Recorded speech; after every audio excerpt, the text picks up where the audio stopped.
A porção dessa semana se chama aasino, que é uma palavra ligada ao verbo escutar.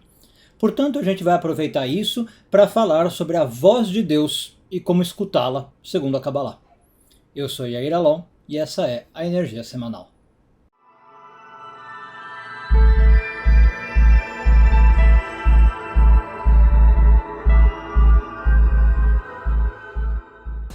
Segundo a Kabbalah, Deus fala com os seres humanos constantemente, o tempo todo e em todas as circunstâncias. Só que, como acho que é bem óbvio perceber, se a gente olhar para nós mesmos, nós em geral é que não ouvimos essa voz. Tá? Então ela está vindo o tempo inteiro, mas nós que não ouvimos. E claro que seria extremamente interessante a gente aprender a reverter isso.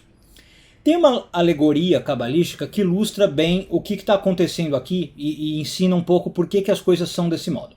A alegoria diz o seguinte: um rei manda o seu filho querido para uma parte distante do seu reinado. Um local, na verdade, que era frequentado pelos próprios inimigos mortais do rei. Então esse rei mandando o filho sabe bem quais são os riscos em que ele está colocando o filho, os desafios e obstáculos que o filho vai precisar enfrentar estando nesse local. O filho, portanto, fica o tempo inteiro na mente e no coração do rei.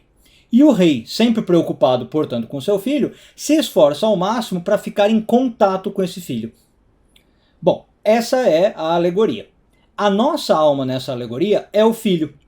Ela é enviada em missão a um lugar hostil, a um lugar perigoso, para ela, que para nós é esse mundo físico. Mas apesar disso, o que diz a alegoria? O rei está o tempo inteiro pensando nessa alma, preocupado com ela, e mantendo linhas de comunicação em aberto com essa alma.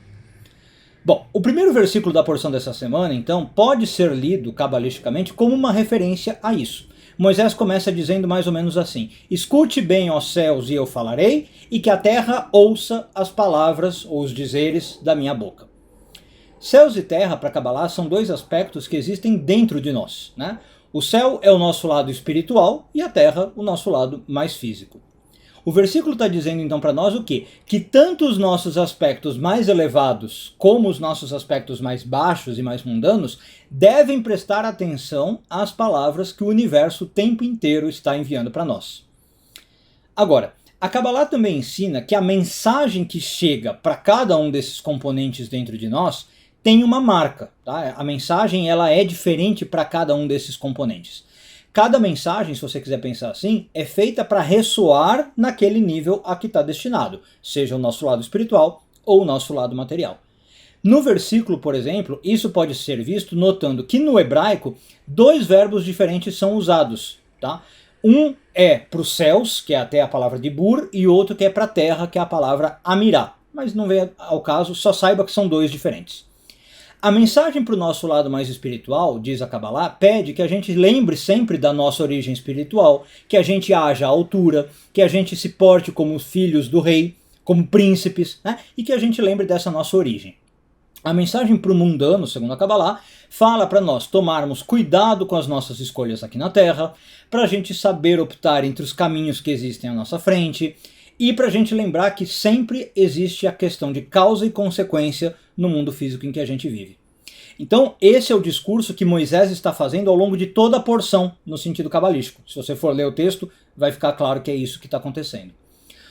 Outra coisa, os céus são mencionados primeiro porque, em geral, o nosso mundo físico tem que ir atrás da nossa alma. Ou pelo menos é o que deveria acontecer. Tá? O nosso corpo e os nossos desejos mais baixos subordinados à alma e aos desejos mais elevados e espirituais. E mais um ponto que eu queria trazer, essa polaridade céu-terra também fala de outro aspecto bastante importante da nossa vida. A maioria de nós vive nesses dois domínios, tá? Céu e terra, o tempo todo e de maneira alternada ao longo da vida.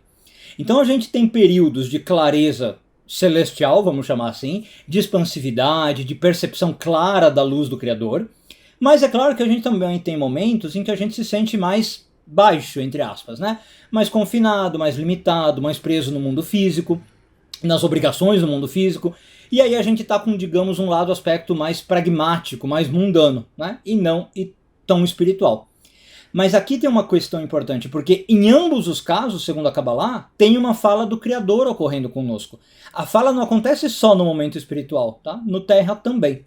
O próprio calendário cabalístico, aliás, reflete essas alterações, embora eu não vá entrar nos detalhes disso agora. Mas eu só estou mencionando o calendário por quê? Porque, como a maioria de vocês sabe, a gente está justo num período muito importante do ano, né? Entre o Rosh Hashanah e o Yom Kippur, que, segundo a Kabbalah, é um período onde a gente está mais ligado ao nosso lado céu do que ao lado terra. Então é um período em que é particularmente importante a gente começar a prestar atenção nessa voz divina, que muitas vezes a gente não presta, tá? Então, já que agora está mais ligado ao céu, vamos tentar fazer isso. Pergunta: o que essa voz divina tem dito para você? Você tem ouvido essa voz tanto quanto deveria? Né? Eu consigo ouvir essa voz tanto nos momentos terra como nos momentos céu? Essas são algumas questões que deveriam passar pela nossa cabeça nesse período do ano. E claro que, dependendo da resposta que você tiver para essas perguntas, deveria nos sugerir fazer algumas mudanças, algumas alterações, para a gente melhor poder ouvir essa tão importante voz que está o tempo inteiro tentando se comunicar conosco. Uma boa semana a todos, Shavua Tov e tudo de bom.